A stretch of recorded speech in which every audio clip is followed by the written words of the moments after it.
ఒక మహిళా అధికారితో వైసీపీ రాజ్యసభ సభ్యుడు విజయసాయిరెడ్డికి అక్రమ సంబంధం ఉందనే వార్తలు చక్కర్లు కొడుతున్న సంగతి తెలిసిందే. ఈ నేపథ్యంలో విజయసాయిరెడ్డి మీడియాతో మాట్లాడుతూ ఎలాంటి ఆధారాలు లేకుండా తప్పుడు ప్రచారం చేస్తున్నారని మండిపడ్డారు.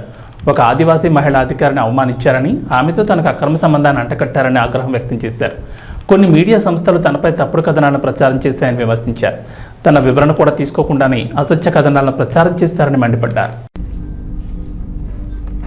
ఒక ఎంపీగా, బాధ్యతాయుతమైనటువంటి ఎంపీగా నా యొక్క బాధ్యతలను నేను నిర్వర్తిస్తా ఉన్నా.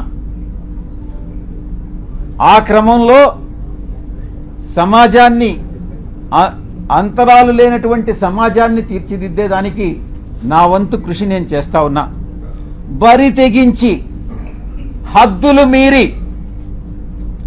ఇష్టానుసారంగా ఆధారాలు లేకుండా నిరాధారమైనటువంటి ఆరోపణలు ఒక ఆదివాసీ స్త్రీతో సంబంధం ఉన్నట్టుగా మీరు చెప్పి ఈరోజు అదే ఆధారాలు మీరు ఎవరెవరికి సబ్మిట్ చేయాల్సి ఉంటుంది అన్నటువంటి విషయాన్ని నేను రాబోయేటటువంటి నా యొక్క ప్రెస్ కాన్ఫరెన్స్లో నేను ఎక్స్ప్లెయిన్ చేస్తాను. ఈ కుట్ర కుతంత్రాల వెనక ఎవరున్నారు అనే విషయాన్ని నేను ప్రశ్నిస్తా ఉన్నా. నాకు వ్యతిరేకంగా అనైతికంగా ప్రవర్తించినటువంటి వాడు వంశీకృష్ణ, 2 రాధాకృష్ణ, 3 బిఆర్ నాయుడు, 4 వెంకటకృష్ణ, 5 సాంబడు. నేను చెప్తా ఉన్నా, తప్పకుండా మీ అందరూ కూడా చట్టానికి లోబడి మీ అందరి మీద చర్యలు తీసుకోవడం జరుగుతుంది. ప్రతిపక్షంలో ఉన్నాడు వీడు విజయసాయిరెడ్డి, ఏం చేస్తాడు లేనని మీరు తేలిగ్గా తీసుకోవచ్చు. కానీ విజయసాయిరెడ్డి ఒక్కసారి పట్టుబడితే ఆ రోజు రామోజీరావు నాతో తగువేసుకున్నాడు. నేను ఏ రోజు రామోజీరావుని కలవలే. 1 సంవత్సరం రోజులు ట్విట్టర్ ద్వారా రామోజీరావుని నేను ఎదిరించా, వేధించా.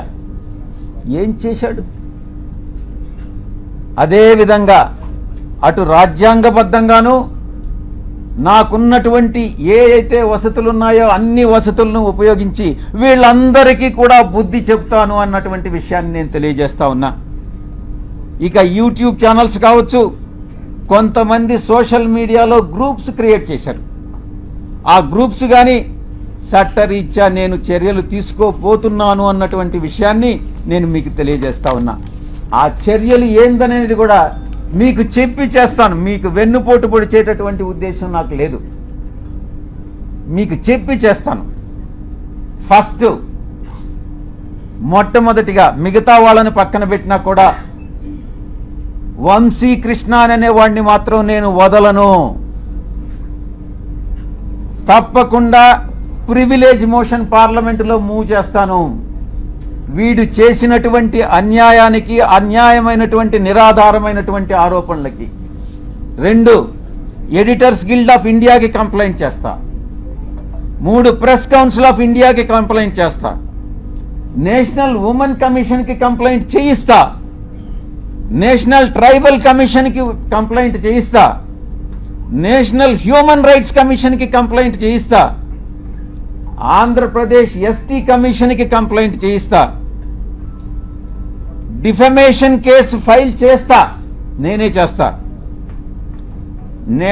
యూనియన్ ట్రైబల్ మినిస్టర్ని కలిసి వీడు చేసేటటువంటి అన్యాయాలు, వీడు చేసేటటువంటి అకృత్యాలు, వీడు చేసేటటువంటి బ్లాక్మెయిల్స్, వీడు చేసేటటువంటి ఇండస్ట్రియలిస్ట్ అందరినీ కూడా పిలిచి వాళ్ళని బెదిరించి, నీ ఇండస్ట్రీలో ఇవన్నీ తప్పులు చేశావు, నువ్వు ఇంత నాకు బ్లాక్మెయిల్ అమౌంట్ కట్టు అని బెదిరింపులను కూడా నేను కేంద్ర మంత్రికి నేను విన్నవిస్తా. ఇక నేనే టేకప్ చేస్తా నా మిత్రుల సహాయంతో. ఉమెన్ ఆర్గనైజేషన్స్ ఏవైతే ఉన్నాయో ఆ women organisations, SC ST organisations అందరినీ కూడా సమైక్యంగా ఏకీకృతం చేసి వీడి మీద చర్యలు తీసుకునేటటువంటి ఏర్పాట్లన్నీ కూడా చేస్తాం. ఇక కాన్స్టిట్యూషనల్ బాడీస్ ఏదైతే ఉన్నాయో న్యాయం కోసం ఇతన్ని శిక్షించేదానికి ఏదైతే చేయాలనో ఆ ప్రతి ఒక్కటి చేస్తానని నేను మీ అందరికీ కూడా తెలియజేస్తా ఉన్నా. ఒక ఆడబిడ్డని, ఒక ఆదివాసీ బిడ్డని బజారు కీడ్చి నా వ్యక్తిత్వం మీద, నా ఎదుగుదల మీద, ఒక పేదలకి సేవ చేయాలి, ప్రజాసేవ చేయాలి అన్నటువంటి ఆలోచన కలిగినటువంటి నా మీద కుట్ర పన్ని ఈ యొక్క వ్యక్తి, ఈ వంశీకృష్ణ అనేటటువంటి వ్యక్తిని ఎటువంటి పరిస్థితుల్లో వదిలేదే లేదు అని నేను ఖరాఖండిగా చెప్తా ఉన్నా. వీటన్నిటికీ మించి ఒక ప్రైవేట్ మెంబర్ బిల్ పార్లమెంటులో సోషల్ మీడియాని, ఇటు ఈ యొక్క వెధవలు ఎవరైతే ఉన్నారో జర్నలిస్టులుగా, వీళ్ళని శిక్షించేటటువంటి బిల్లుని ఒకటి ప్రవేశపెట్టాలన్నటువంటి ఆకాంక్ష కూడా నాకు ఉంది అని నేను తెలియజేసుకుంటా ఉన్నా.